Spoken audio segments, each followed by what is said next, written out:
My name is Walter Petrichyn, producer of Life in a Border Town. Life in a Border Town explores local history in the Windsor, Detroit area. This story is about the greatest Canadian steel town that never was. The characters you will hear in the story are real, and the quotes by them also real. They are done by an excellent cast of local voice actors. Let's get into the story. This story is about the greatest Canadian steel town that never was. The name Ojibway is credited to the local indigenous tribe Ojibwa who lived in this area. The quiet area, soon to be called Ojibway, would change forever in the early 20th century. An article in the New York Times in 1905 said the United States Steel Corporation was looking into property for creating a $10 million plant on the Canadian shore of the Detroit River, just below Sandwich, Ontario. By bringing together a number of steel companies into one, where resources were organized and U.S. Steel controlled all production, iron and coal mines, steel plants, rail networks, lake shipping. No wonder this company led the steel industry at the beginning of the 20th century.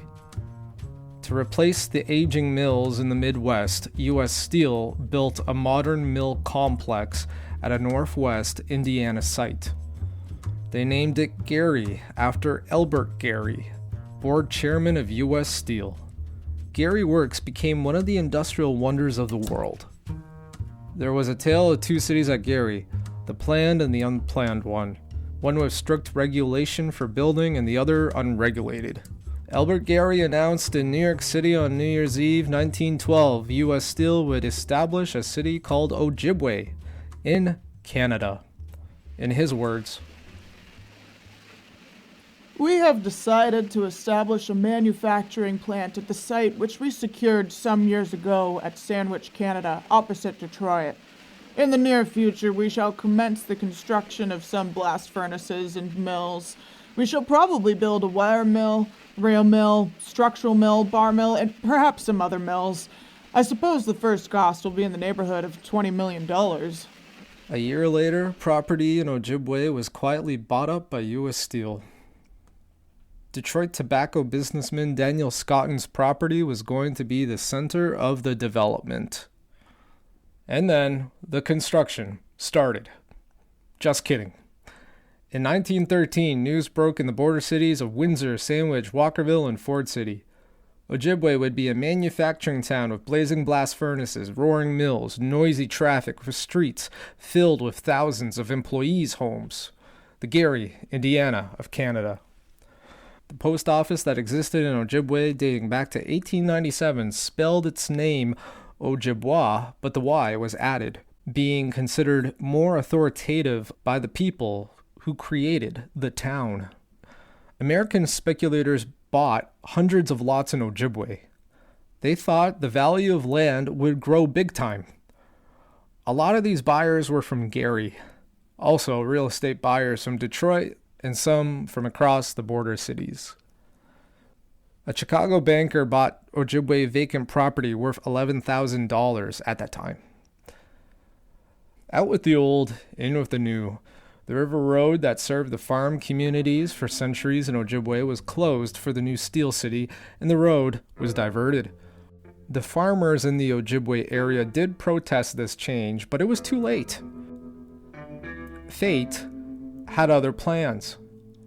5,000 men was a best guess to be employed in the first Ojibway mills.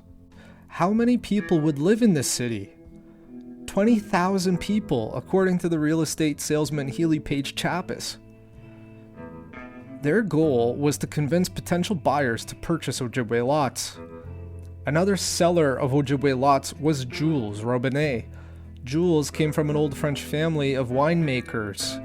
He met and married his wife, Miss Robinet, her name, Mary Seguin, when they both worked at a grocery store in Tecumseh. Two of Robinet's daughters became nuns. One sister, Robinet of Grey Nuns Montreal, stationed in Saskatchewan. The other, Sister Seraphim of Assumption, stationed in North Bay. S.E. Bruce and Company of New York City sold Ojibway lots at the Gregorian Building in Detroit, 1913. The new housing subdivision called Marlborough Park was advertised at the entrance to the main road of the Steel City. Another subdivision named Highview rapidly grew in price because of the Ojibway attraction. Around 1913, Ojibway was called the greatest industrial development to Ontario. The reasons why U.S. Steel chose Ojibway was because of excellent water, blooming rail transportation, and near a fine labor market. This location brought iron ore from Minnesota, limestone from northern Michigan, and coal from Pennsylvania. The plan was for Ojibway District to develop into a Canadian Pittsburg. Ojibway's growth would surpass Saskatoon and other western cities. On July 1st, 1913, Ojibway became its own town. The charter was given by the Ontario government, creating the Steel City. The firm Healy Page Chappis was determined to sell these lots. Their ads were scattered across the Border Cities Star newspaper. One read, "We want every man and woman in Windsor who can afford it to buy at least one of our Ojibway lots." Another one read, "Remember, our Ojibway lots offer you a safe investment. Safe because you know the U.S. Steel Corporation is sure to build at Ojibway. And safe because you are personally acquainted with us and know that our word can be relied on, absolutely." At this point, Healy Page Chappis sold hundreds of Ojibway lots in Windsor. The firm Samuel and Cummings advertised they would exchange Detroit or Chicago real estate for Ojibway acres. Healy Page and Chappis sold over 20,000 worth of lots on the Peter Wright farm. Wright, also a reeve for Colchester South, the township was sued once by Canadian Club whiskey tycoon Hiram Walker. Wright made a deal with Walker by giving him a contract to dig a drain across Colchester to Cedar Creek.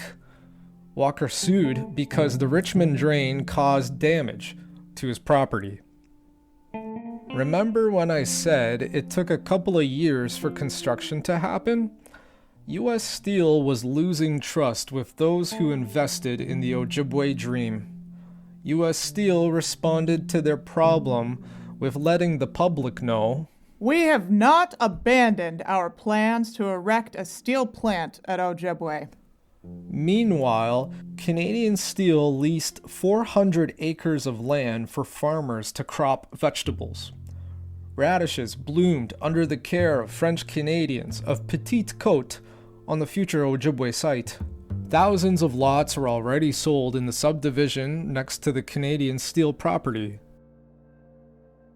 In 1916, development of the town site started. One of the first things they did was to drain the land.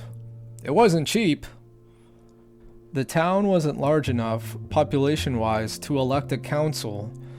Due to the World War, the town did not grow. The original plan of Ojibway was changed because a staff of engineers decided they wanted it to be like a civic center, like downtown Detroit street pattern. When a Pittsburgh consulting engineer prepared a report on water supply for Ojibway, he expected 40,000 people to reside in this town. Everyone seemed to believe this. An ad from the R. Westcott Company stated the steel plant at Ojibway is confident that industry will bring thousands of families here. The Yawkey Farm, owned by William Yawkey of Detroit and New York, became available on the market. The farm contained 750 acres. 3 years back, W.H. Yawkey refused to sell his land to the U.S. Steel Trust. They offered him $1 million. Yawkey was one of the owners of the Detroit Tigers. In March of 1917, the population in Ojibway was 0. People traveled from different American cities to get involved in Ojibway Steel. O.H. Thayer from Duluth, Minnesota, was in charge of drawing and drafting Canadian Steel Company's offices. E.J. Perrick worked as a steam engineer in Youngstown, Ohio. He resigned and accepted a job with Canadian Steel. A dispatch from the U.S. Steel Corporation's New York office arrived in May. The U.S. Steel Corporation stated they decided to proceed at once with the Canadian plant at Ojibway. Immediate use of $9 million to erect buildings and install machinery. The first unit to be constructed will be devoted to ship plates and shapes. A couple of months later, quotes for construction of 194 houses are being asked by Canadian Steel for Ojibway. The cheaper class of houses will be heated with hot air, and the more expensive houses will have hot water. Architects Bartlett and Blake of New York designed them.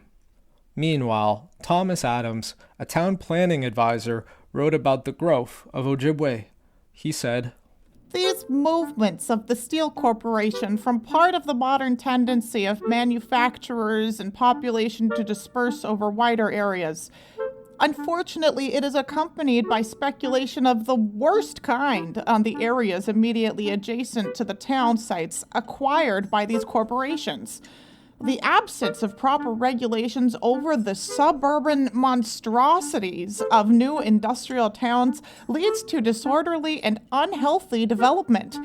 The responsibility for this condition rests with the provincial or state government and rural municipalities, who alone have the power to regulate it.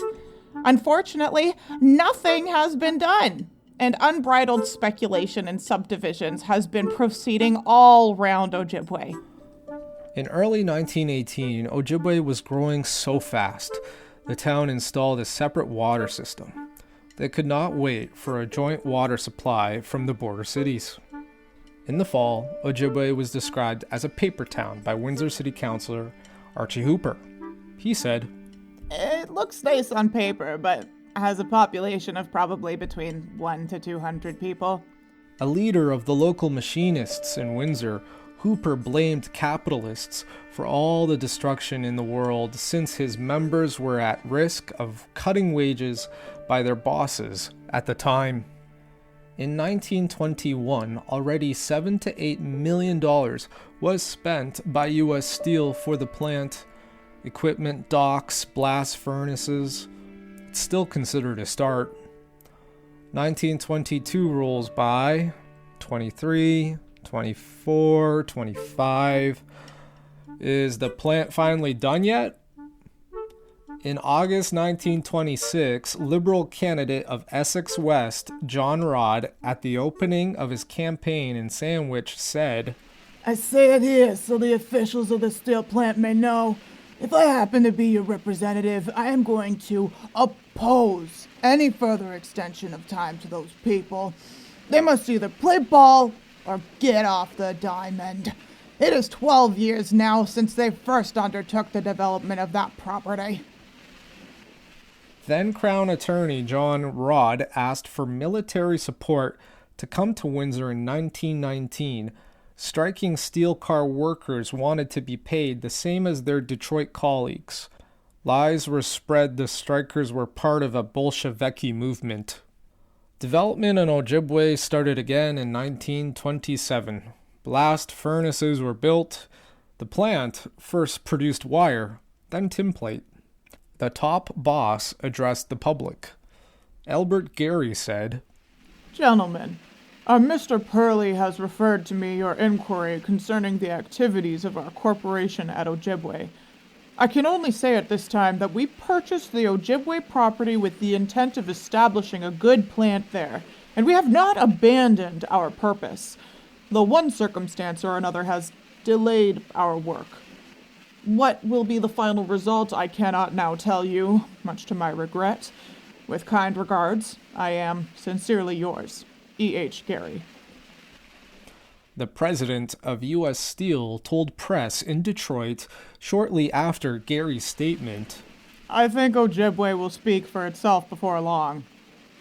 The Hamilton plant of the Canadian Steel and Wire Company, owned by U.S. Steel, will move to Ojibway, and open for operation next spring. The production of this plant will be confined to woven wire fence, barbed wire, spring wire, and galvanized wire for the trade. Galvanized is a method to protect the wire from corrosion. The installation of this plant does not mean the completion or operation of any blast furnaces or steel works. As of 1928, about 200 men were employed at the plant. Meanwhile, at Ojibway, 80 workmen were hired to put in the concrete lining for the 250-foot steel section of the new Windsor-Detroit car tunnel. Canadian Steel opened the new plant in 1929. Farm fences made from wire were manufactured here. It looked like Canada's Pittsburg was going to be realized. In 1930, U.S. Steel planned to spend between $10 to $20 million on a complete steel plant. Tin plating and galvanized mills were built. Galvanized plates were made. The reality of Ojibway in 1930 was this. The majority was owned by Canadian Steel Corporation. It had the smallest amount of local voters than any other town in Canada. About 300 and 400 people work at the plant, and the police's role was to keep people out of the town. 6 cops hired just to do that. The Ojibway mills were bustling. The sheet and tin mill operated day and night. The skies might have been red for miles beyond the former Scotton property. Every manufactured steel wire you could imagine, fence to heavier telephone cable, was made in Ojibway. Not everything was honey and roses in the Steel City. In 1932, Miss Henderson and her husband were plaintiffs in a damage action against the Realty Development Company, a firm in Michigan which sold subdivision property in Chicago. Can you state for the record what your grievances are with the Realty Development Company? Yes. Our 3 lots are misrepresented. We were told our land was located in the center of a well-populated neighborhood a mile away from the Ojibway plant. That neighborhood is not well-populated, and the plant isn't even finished yet. It's simply false advertising. People were complaining about Ojibway from everywhere, it seemed. In the Maritimes, fish canners complained about prices they pay for their cans and blamed Ojibway for getting benefits in recent tax changes respecting tin plate. Any day now, those blast furnaces will be working at full capacity. On June 2nd, 1933, the new tin mill of Canadian Steel ceased operations. Manufacturing on tin plate stopped effective immediately. This was the only plating mill in Canada, considered to be one of the most modern plating mills in the world. A year prior, the Imperial Conference was held. It was a meeting where prime ministers of the British Dominions met to talk about tariffs. The politicians decided at the meeting to set the tax on tin plate from the UK into Canada at 15%. That decision led to Canadian Steel not being able to operate. U.S. Steel invested about $15 million in the border cities. What's the fate of the Ojibway plant? Radio silence. A year later, reported from the New York headquarters of U.S. Steel, the Ojibway plant was planned to be closed for a very long time. 400 employees at Ojibway shrank to 100. Strange. This corporate town planned to bring about houses for workmen in the plant, open streets, sidewalks, sewers. Well, the closing of the plant changed everything. By 1934, an investigation was suggested by the Reeve of Sandwich West Township to figure out who's to blame for Ojibway. Also mentioned in the meeting by the Reeve the population of Ojibway. 67 people lived there. Ojibway wanted to separate from the county, but only a city is allowed to do so. The minimum required at the time was about 1,500 people, not 67. The boom that happened back in 1913 led to about 8,000 acres of land subdivided that ended up not in use in 1934. The Reeve of Malden, Robert Atkins, said, "The mayor of Ojibway is too shy to say it outright it was the fault of the government, and I'm going to say it is the fault of the government." The mayor of Ojibway, Mr. McGorman, said, "The Canadian Steel Corporation never defrauded anybody and never asked any favors. They planned a big industry and were stopped twice. First time because of the war, and the second one, well, reasons you can judge for yourselves." Essex County Council passed a motion to the feds so Ojibway's plant could start again. $4 million in business vanished in the border cities in 1933 by Canadian Steel's closing. From the words of reporter W.L. Clark of the Border Cities Star, "Every citizen of this district needs to fight for the reopening of Canadian Steel. This important industry provides steady employment for hundreds of people, and it should not go silently into the night. If a plant of this scale goes under, wouldn't the Prime Minister act to save it? Not Ojibway. Prime Minister Bennett did rush to save the Dominion Steel and Coal Plant in Sydney, Nova Scotia, and the Algoma Steel Company of Sault Ste. Marie. This adds to evidence where this end of Ojibway was an orchestrated closure. There are important differences between Ojibway made tinplate versus Sydney and the Sioux, which manufactured rails. So why help for them from the feds and not us? A lot of arguments were presented to state it is a subsidiary of U.S. Steel, so it should not be encouraged.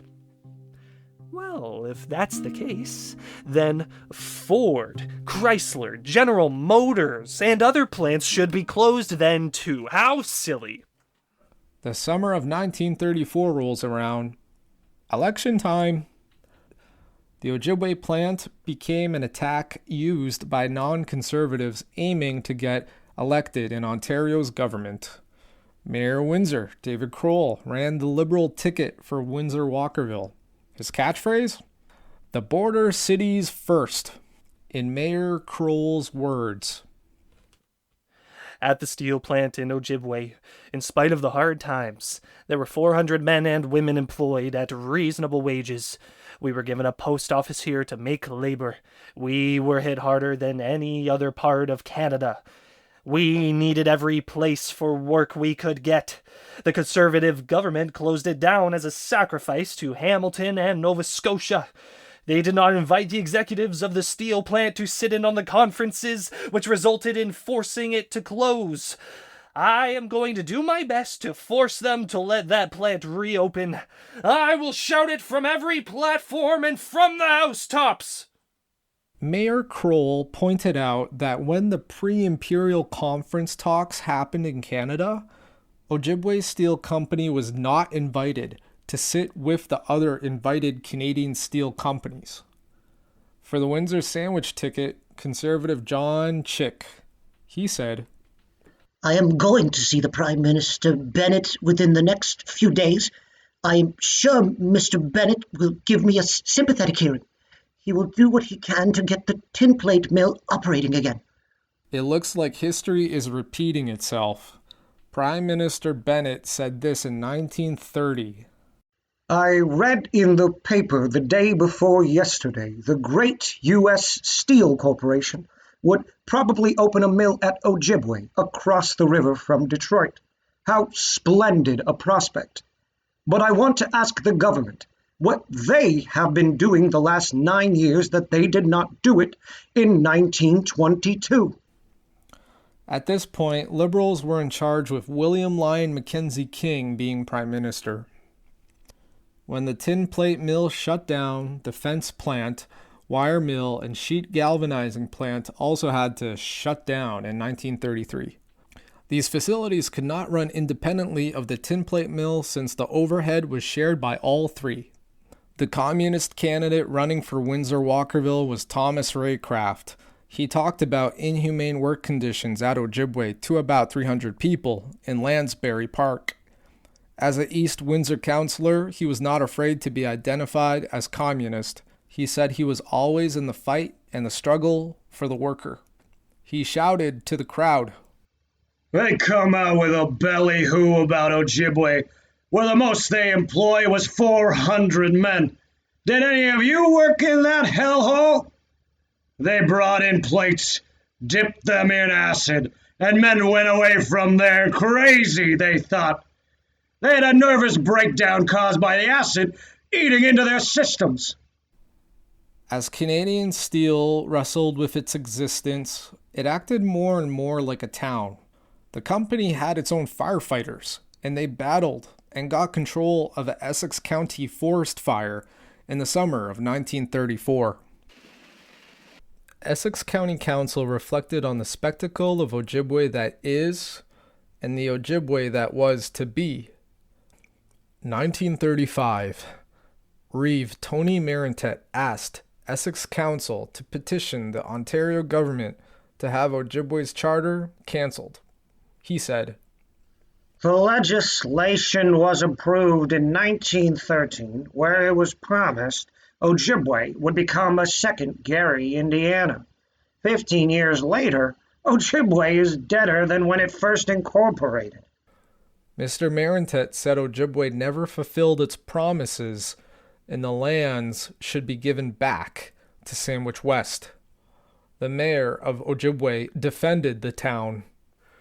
As to the sincerity of the sponsors of Ojibway, tens of millions of dollars have been spent there. I have no idea what the future holds in store.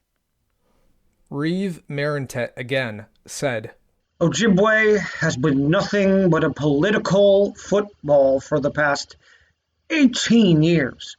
One company controlled all the lands when Ojibway was incorporated.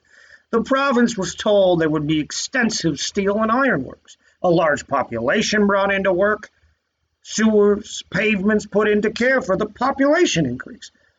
The population is less today than when it was finally incorporated in 1928.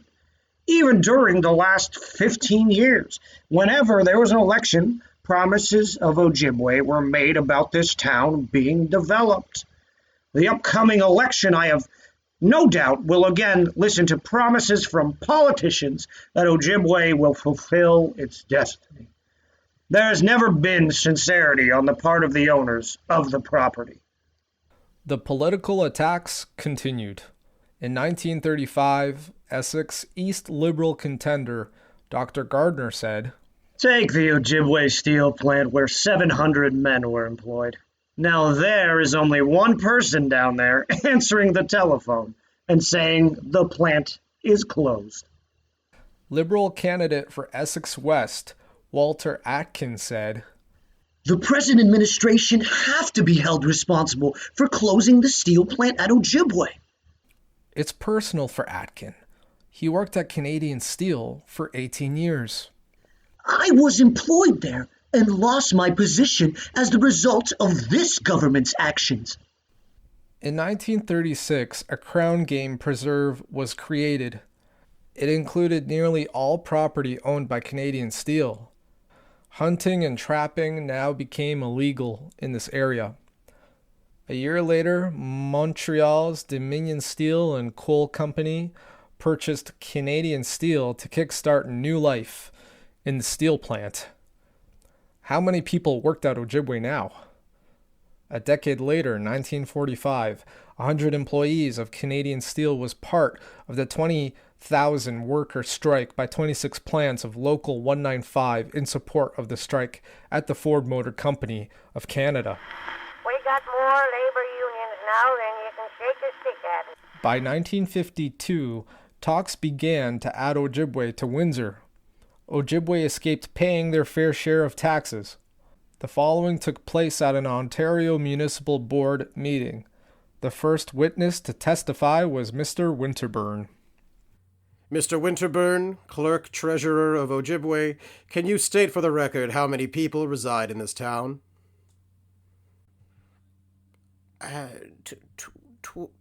28. Can you state your role in Ojibway Council? I never attended council meetings. How many people run this town? 4 to 5 men. They meet monthly. Can you explain the item listed as an expense for $5,100, the town's financial statement as special police costs from 1946 to 1947? No, I cannot. Thank you.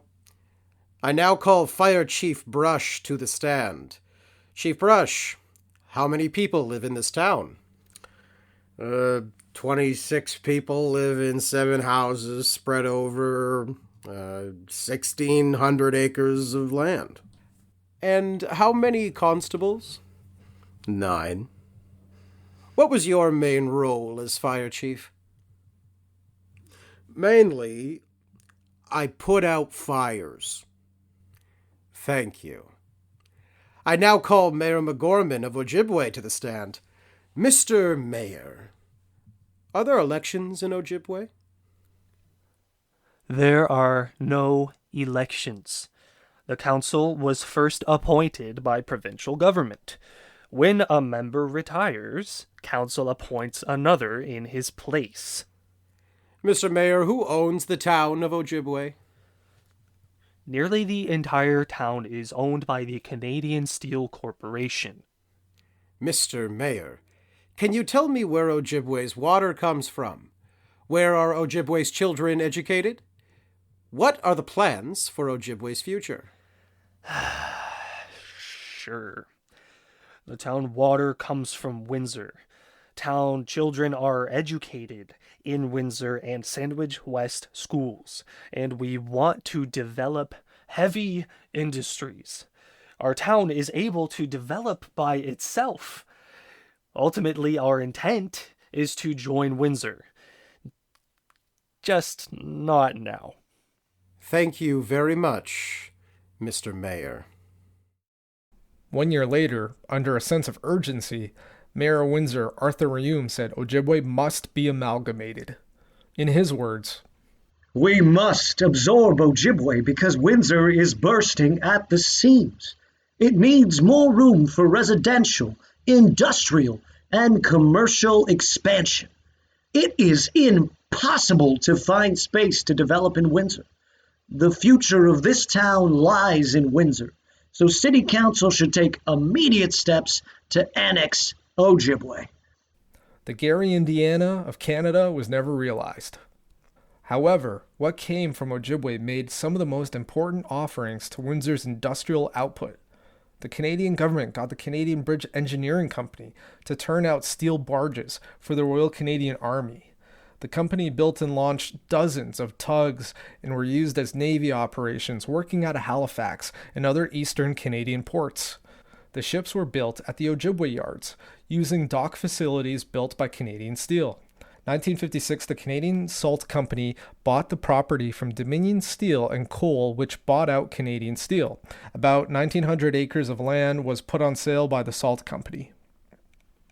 1 year later, development of the heavily wooded section of Yaqui Bush, Ojibway, as a nature park to serve communities in Windsor was proposed. A 200-acre section of Ojibway was suggested as a park.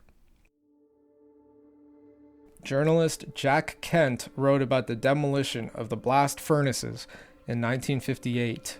He wrote, "Steel and concrete ghosts mark the Ojibway steel development area of the 1920s. It will disappear from the skyline in a few weeks. Cutting torches will reduce the unused blast furnaces to scrap metal. Argoso Steel of Chatham demolished the 6 steel units which stood on the site. A huge dust collector was the first unit to fall. Its legs were cut. It fell like a giant tree. Each blast furnace is about 100 feet high, the height of a 9-story building.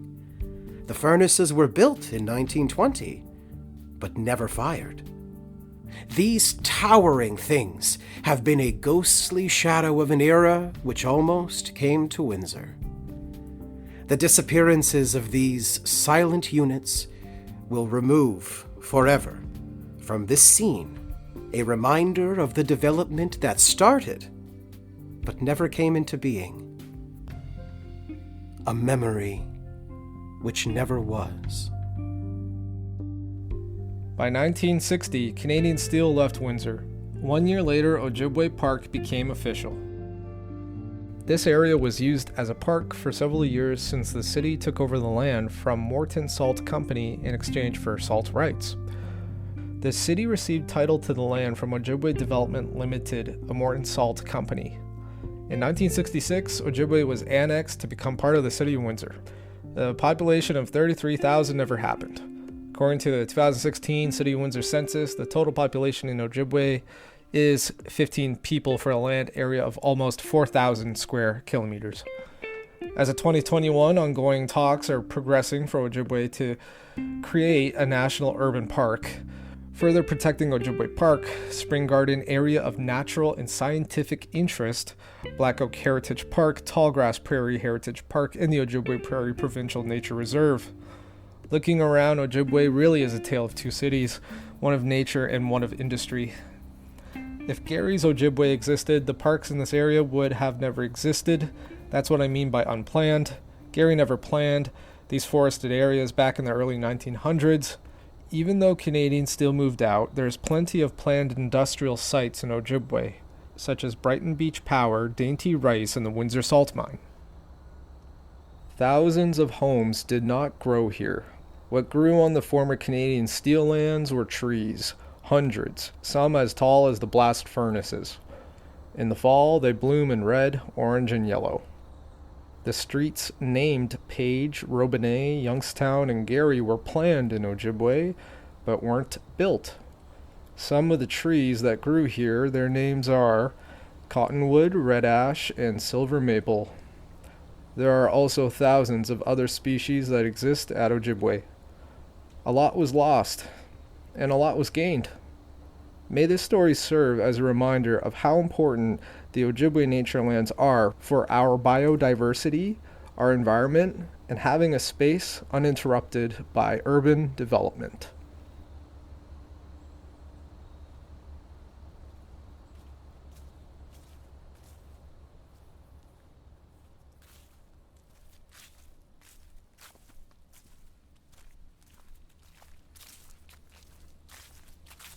This story was written, edited, researched, and produced by me, Walter Petrichyn. It was recorded in April of 2021. Research took place throughout the summer of 2020. This technically concludes the series Life in a Border Town, a recipient of the City of Windsor's Arts, Culture, and Heritage Fund. Thank you so much to the voice actors, Samantha Lillian, Averey Meloche, Michael Krym, and Eric Brad. All of these actors are from the incredible local Tall Tale Theater Collective, and I encourage you to check out their podcast content. Thanks to Joanna Coughlin and Sarah Sipkar for additional voice work. Thank you to Blue Dot Sessions. I played the following tracks: Vela Vela, Big River Run, Latecomer, Picnic, March, Trail Runner, Roadside, Bunkhouse, Lee Font, and Leave the TV On under an Attribution Non-Commercial International Creative Commons license. All accessed from the WFMU Free Music Archive. I have to thank Cathy Masterson and Christopher Menard, both affiliated with the Arts Culture Heritage Fund. Additional thank yous go to people who kindly gave me their time to write letters of recommendation for the Arts Council Heritage Fund. Thank you, Reverend Amy Kenzie, Professor William Morrish, Tom Provost, Brady Holek, and Bernardo Louriero. Thank you to Laurisa Kushnir and BOOOOOOOM for the inspirational postcard to finish this project. Thank you to Patrick Brode, where I took some information from his book, Border Cities Powerhouse. Thank you also to the Windsor Public Library Local History Branch, and a huge thank you to Our Digital World. Our Digital World is a non-profit organization that supports digital stewardship of community cultural heritage, and I used their program Inc., which allowed me to access many historical articles of the Evening Record, Border City Star, in my apartment when I could not go anywhere because of the global pandemic. To the journalists who covered the Ojibway story in the Evening Record, Border City Star, and Windsor Daily Star, I thank you deeply. Thank you to CJAM 99.1 FM for playing Life in a Border Town throughout 2020. And thank you to the listeners. I can proudly say this podcast has been listened to in 39 towns and cities across the world. So I appreciate you beyond words. Now stay safe and go for a walk in Ojibway.